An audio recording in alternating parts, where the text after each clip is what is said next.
ভুলবো না ভোলা যায় নাকি মাহে রমজানের স্মৃতি। এই মাসেতে কত ফজিলত জানো কি মুসলিম জাতি। ভুলবো না ভোলা যায় নাকি মাহে রমজানের স্মৃতি। আল্লাহর সেই পবিত্র কালাম মহাগ্রন্থ আল কোরআন কি মহিমা এই মাসে হয়েছে তার আগমন। যার কারণে এত সম্মান দিয়েছেন প্রভু রহমান। রহমত বরকতেরি মাস জ্বালাও আমলের বাতি। ভুলবো না ভোলা যায় নাকি মাহে রমজানের স্মৃতি। ভুলবো না ভোলা যায় নাকি মাহে রমজানের স্মৃতি। কোন সমস্যা আপনার নাই? জি দিয়ে আল্লাহ কি বলছেন? লাআল্লাকুম তাত্তাকুন।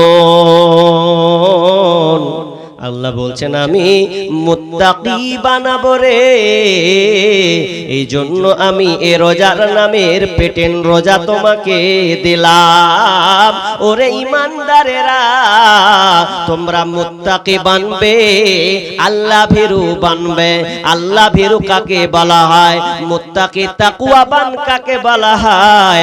উমর রাদিয়াল্লাহু তাআলা আনহু উবাই ইবনে কাব রাদিয়াল্লাহু তাআলা আনহুকে বলছেন, উমর রাদিয়াল্লাহু তাআলা আনহু উবাইকে বলছেন, উবাই তুমি বলতে পারবে আল্লাহ ভয় ভীতি কি?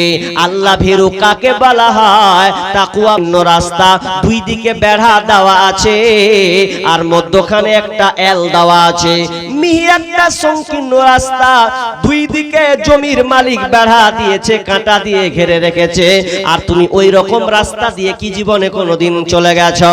উমর রাদিয়াল্লাহু তাআলা বলছেন, ভাই রে হ্যাঁ আমি এই রকম সংকীর্ণ একটা রাস্তায় চলেছিলাম। ওই রাস্তায় চলতে গিয়ে আমাকে সতর্ক থাকতে হয়েছে। ডান দিকে যাব না, বাম দিকে যাব না। যদি ডানে বামে নড়ে যায় তাহলে আমাকে আঁচড় লাগবে। এই জন্য আমি ওই রাস্তাটা যখন পার হয়েছে নিজেকে কাপড়কে গুটিয়ে নিয়েছি, সংযত হয়ে আমি রাস্তাটাই পার করেছি। সাহাবী বলছেন, উমর তাহলে তাকওয়া হচ্ছে ওই রকমই, যখন তুমি দুনিয়ায় চলবে, চলতে গিয়ে সামনে তুমি যখন চলবে, ডান দিকে বাম দিকে হারাম পন্থা থাকবে, ডান দিকে মদ থাকবে, বাম দিকে লুডো থাকবে, তাস থাকবে, সুদ থাকবে, ঘুষ থাকবে, বিভিন্ন রকম তোমার সামনে আসবে ডানে বামে। কিন্তু তুমি এগুলোকে এড়িয়ে দিয়ে সামনে চলবে। এরই নাম হলো আল্লাহ ভীরু, এরই নাম হলো তাকওয়াবান। অতএব তুমি সংযতভাবে চলবে। আল্লাহ রাব্বুল আলামিন বলছেন, বান্দা ওরে আমার মুত্তাকি তোমরা শোনো, ওরে ঈমানদারেরা শোনো, আমি তোমাদেরকে পরিপূর্ণ মুত্তাকি বানাবো।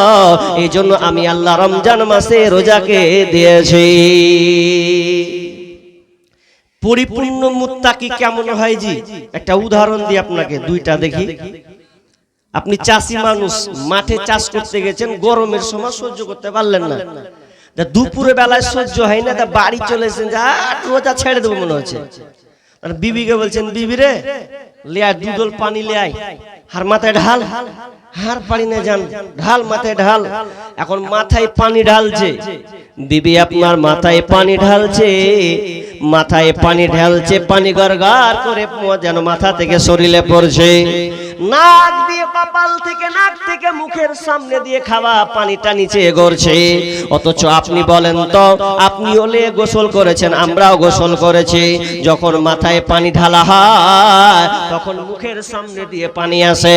আচ্ছা বলুন, যদি আপনি মনে করেন যে ওই মাথার উপর দিয়ে যখন পানিটা আসবে, মুখের সামনে আসবে, তখন যদি আপনি একটু মুখে নিয়ে এরকম করে দেন, আচ্ছা যদি গিলে দেন, আচ্ছা কেউ দেখতে পাবে? বুঝতে পারবে? খালা মাইক তো কি দিয়ে দেবো, বাপরে বাপ, খুব বিশাল ব্যাপার। জালসাতে যদি এগুলো করবে তো বাড়িতে যে কি করবি তোর আল্লাহ জানে। হ্যাঁ, মন দিয়ে তো শুন আলোচনা, এত জোরে চিল্লেছে, কথাটা পর্যন্ত পর্দা। তো এরা দেখেন আমারও বক্তব্য চলছে, ওরও বক্তব্য চলছে, তুমি পুরুষ হলে চালা, হারা বেটি ছেলেটি চালাচ্ছে। হাজি আজিব লীলা, এ বুঝাবে কে? মা বোনদের বলছি আপনারা চুপ থাকুন, আপনাদের কথা আসছে, একটু পরে আসবে, আপনারা গুরুত্ব সহকারে শুনুন, কথা বলি না আল্লাহর রাস্তে। যদি না ভালো লাগে বাড়ি চলে যান, কিন্তু অপরজনকে কষ্ট দিয়েন না। যজন থাকবে একজনকে হেদায়েত পাবে। জি, কি বলছিলাম, যে আপনি মাথার উপরে পানি ঢালছেন, তো পানি ঢালতে যে মুখ দিয়ে পড়ছে, যদি আপনি যদি মনে করেন যে খানিকটা পানি মুখ দিয়ে পড়লো, গিলে নিল, আচ্ছা কে দেখতে পাবে? কেউ দেখতে পাবে কি? বুঝতে তো পারবে না। আপনি খেয়ে নিলে কে দেখবে যে কে দেখলে? আচ্ছা ওটা গেল, আপনি ওটা গোসল করলেন, আবার গোসল করে আপনি ঘর ঢুকে গেলেন, ঘর ঢুকে আপনি দরজা লাগিয়ে দিলেন, আপনার ঘরের ভিতরে ফ্রিজ আছে, খাবার আছে, বিভিন্ন আইটেম খাবার আছে, পায়েস আছে, আপনার কিনা মাংস আছে, জুস আছে, ভালো ভালো মিষ্টান্ন ভান্ডার খাবার আছে। এখন ঘরে বিবি নাই, মেয়ে নাই, ছেলে নাই, ভাই নাই, মা নাই, আব্বা নাই। এখন আপনি দরজাকে লাগিয়ে দেন, যদি মনে করেন আমি ওটা মিষ্টিটাকে যদি একবার মুখে ভরে গট করে গিলে নিলে 1 সেকেন্ডও টের পাবে না কেউ, মুখে ভরলে আর মুখ দিয়ে চলে যাবে। এরপরে দেখবেন মানুষ খায় না, খায় কি? খায় না। যতই খিদে লাগুক এরপরেও দেখা যায় সে খেতে চায় না। কেন রে? পৃথিবী তো কেউ দেখতে পায় না, এরপরও কেন আমি আপনি খাচ্ছি না? কারণ আমি আল্লাহকে ভয় করি, আর আল্লাহর জন্য এটা রোজাটা রেখেছি, পৃথিবীর কারো জন্য নয়। কারণ মানুষ নামাজ পড়ে, লোক দেখানি নামাজ হয়ে যায়। বিহাই এসে বিয়াহের সঙ্গে নামাজ পড়িলে মানে কত আল্লাহওয়ালা, অথচ নামাজ পড়ে না, খালি দেখিয়ে দিলে আমি নামাজ পড়ি। শুধু তাই নয়, লোক দেখানো দান হয়, তুই করলি রে, অমুকের বেটি দান করলে, অমুকের বেটা দান করলে, তা আমি কেন পারবো না? তোর থেকে কম আছি নাকি? দিয়ে দিলে। লোক দেখানি দান হয়, লোক দেখানি হজ হয়, লোক দেখানি ভালো ভালো ইবাদত হয়, কিন্তু রোজা কোনোদিন লোক দেখানো হয় না। এটা বরং আল্লাহকে খুশি করার জন্য মানুষ রোজাটা রাখে। যদি লোক দেখানো রোজা হতো তাহলে ও লোক করে কোনো সময় খেয়ে নিত। রোজা হগার না হগা দেখে লাভ নাই, লোক তো জানবে আমি রোজা আছি। কিন্তু মানুষ এটা করে না। কেন করে না? কারণ সেই রোজাটা কোনো ব্যক্তিকে খুশি করার জন্য রাখে না, বরং আল্লাহকে খুশি করার জন্য এই রমজান মাসে রোজা রাখে। ভুলবো না, ভোলা যায় নাকি মাহে রমজানের স্মৃতি? এই মাসেতে কত ফজিলত জানো কি মুসলিম জাতি? ভুলবো না, ভোলা যায় নাকি মাহে রমজানের স্মৃতি? আল্লাহরই সেই পবিত্র কালাম মহাগ্রন্থ আল কোরআন, কি মহিমা এই মাসে হয়েছে তার আগমন, যার কারণে এত সম্মান দিয়েছেন প্রভু রহমান।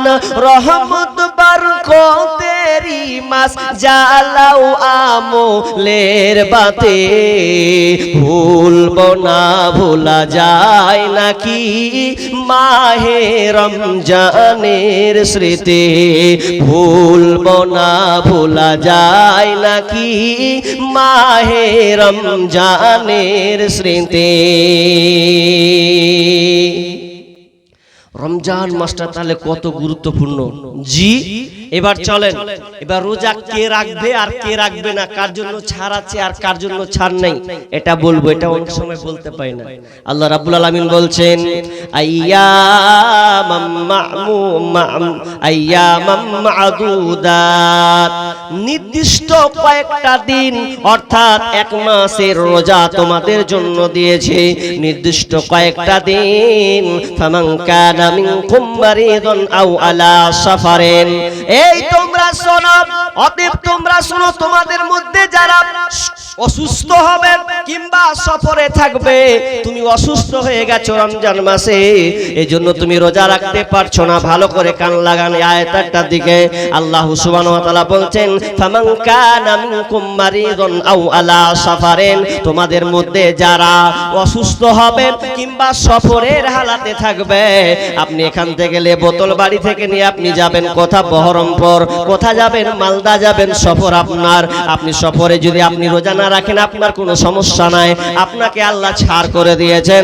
তবে শুনেলেন, এটা ছাড় মানে এমনটা নয় যে আপনি পরে করবেন না, ফাইদাতুম মিন আইয়ামিন উখার, বরং তুমি অন্য সময় যখন তুমি সুযোগ পাবে এটাকে পূরণ করে দেবে। তুমি আজকে অসুস্থ আছো, অসুস্থ যখন তোমার ভালো হয়ে যাবে, যখন তুমি আরোগ্য শিফা লাভ করবে, তখন তুমি রোজাটাকে রেখে দেবে, কারণ রোজা তোমার জন্য মাপ নাই, ছাড় নাই, ছাড় নাই। তুমি পরে আদায় করবে, সফরে আছো পরে আদায় করো, অসুস্থ আছো সফরে আদায় করো। দিয়ে আল্লাহ সুবহানাহু ওয়া তাআলা বলছেন, ওয়ালাল্লাযীনা ইউতিকুনাহু ফিদিয়াতুন তুআমু মিসকিন। এরপরে যদি তুমি রোজা রাখতে না পারো, ওয়ালাল্লাযীনা ইউতিকুনাহু ফিদিয়াতুন তুআমু মিসকিন, যদি এরপরে তোমার কষ্ট হয়, যদি তোমার সমস্যা হয়, এরপরে যদি আরো কষ্ট হয়, তুমি প্যারালাইসিস রোগী হয়ে গেছো, প্যারালাইসিস হয়ে গেছে তোমার, সুগার প্রেসার তোমার বৃদ্ধি পেয়েছে ও হয়ে গেছে, এমন রোগ তোমাকে আল্লাহ দিয়ে দিয়েছেন, তুমি মনে করছো আমার রোগটা আর ভালো হবে না, এই জন্য তোমাকে আল্লাহ ছাড় দিয়েছে। তবে একটা কাজ তোমাকে করতে হবে, সেটা কি, ফিদিয়াতুন তুআমু মিসকিন, তোমাকে ফিদিয়া দিতে হবে, মিসকিনকে খাবার দিতে হবে। কোন ব্যক্তি যদি রোজা না রাখতে পারে, তবে ভালো করে মশলাটাকে শুনেলেন, পরে যদি আপনি সুস্থ হন তাহলে আপনি ফিদিয়া দিবেন না। যদি আপনার এরকম হয় যে আমি আর রোজা অসুস্থ হব কিনা আল্লাহ জানে, আমার অবস্থা খুবই খারাপ, তাহলে আপনাকে আল্লাহ তাআলা ফিদিয়া দিতে বলেছেন। কত ফিদিয়া আপনি দেবেন? আপনার এক মানে দিবেন কতগুলো, আদাসা, আদাসা মানে 100 কিলো, কেউ আবার বলেছেন 1.5 কিলো, অর্থাৎ আদাসা 100 কিলো কিংবা 1.5 কিলো।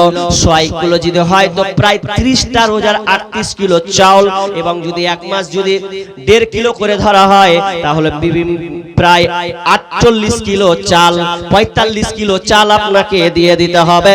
কাকে দিবেন? এটা গরিবকে আপনাকে দিতে হবে, তাহলে আল্লাহ আপনাকে ক্ষমা করে দেবেন, আর আপনাকে আর আপনার কোনো অসুবিধা নাই। তবে শুনেলেন, যারা রোজা রাখতে পারবেন না এটা তাদের জন্য, যেমন একটা লোক বয়স্ক হয়ে গেছে, ও জানছে আমি আর জীবনে রোজা রাখতে পারবো না, এটা আমার দ্বারা সম্ভব নয়, তাহলে ওই লোকটা ফিদিয়া দিয়ে দেবে,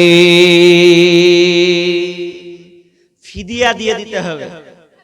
এখন কিছু লোক আছে যে রমজান মাসের যখন রোজা আসে, রোজার আগে ফের সুস্থ ছিল, চাঙ্গা হয়েছিল, রোজার আগে ভালো চাঙ্গাও, আর যেদিন দেখছে যে রোজা ঢুকছে তখন বলছে গ্যাস হয়ে গেছে, এখন গ্যাসের লেগে রোজা রাখবে না, মানে ও এখন গ্যাসের বাহানা দিছে। তো তুমি গ্যাসের বাহানা যদি মারো তাহলে শুনে লাও, একজন মৌলানা ফতুয়া দিয়েছে, জানি না আর ফতুয়াটা কতটা সঠিক। ওকে একজন চলে গেছে, বলছে মৌলভী সাহেব আমি রোজা রাখতে পারবো না। কেন রে?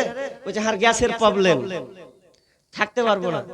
তখন মৌলভী সাহেব তখন বলছে, তুই যখন রাখতে পারবি না তো তোকে ফিদিয়া দিতে হবে। তো তখন গুনে গুনে বলছে, তুই দিনে কত খাস?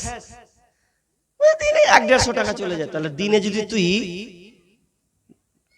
150 টাকা যদি তো দিনে চলে, ওকে ওকে মানে একটু মোগর দেওয়ার লেগে, তো দিনে যদি তো 150 টাকা করে চলে, তাহলে মিনিমাম তোকে এক কাজ করতে হবে, 100 টাকা করে যদি তুই খাস মিনিমাম, তাহলে 3000 টাকা হচ্ছে না, হয় না? হচ্ছে তো নাকি? 3000 টাকা হচ্ছে। তোকে বলছে তাহলে তুই 3000 টাকা দিয়ে দিবি। আর যখন কয়েছে তুই 3000 টাকা দিয়ে নিবি, তুই আপনার বাড়ি চলে যা, চিন্তা করছে 3000 টাকা দিতে হবে। তখন তারপর দিন ওই ফের রোজা রেখে দিয়েছে, তার জোহরের নামাজ আগা দিকে ও কাতারে।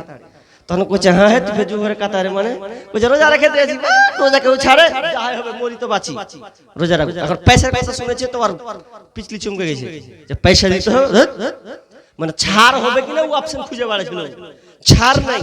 তো রোজা আপনাকে রাখতে হবে। তবে যে মেয়েরা প্রেগনেন্ট বা দুগ্ধবর্তী অর্থাৎ বাচ্চাকে দুধ পান করায়, তারা রোজা রাখবে কি রাখবে না? তারাও রোজা রাখবে যদি ওই মেয়েটা যদি মনে করে যে না আমি পারবো, যদিও ওদের জন্য ছাড় দেওয়া আছে যে একটা মেয়ে বাচ্চাকে দুধ পান করাচ্ছে, তাহলে এটা সে যদি রোজা রাখে তো বাচ্চার ক্ষতিকর হবে। কাঁচা ছেলে যদি হয়, অল্প বয়সের ছেলে যদি হয়, মানে সন্তান হয়, হয়তো 1 বছর হয়নি, 5 মাস 6 মাস বিকল্প খাবার নেই, তাহলে ও যদি মনে করে যে না আমি রোজা রাখবো না, তাহলে ওই মা ওই বোনকে যখন সুবিধা হবে তখন রোজা রেখে দিতে হবে।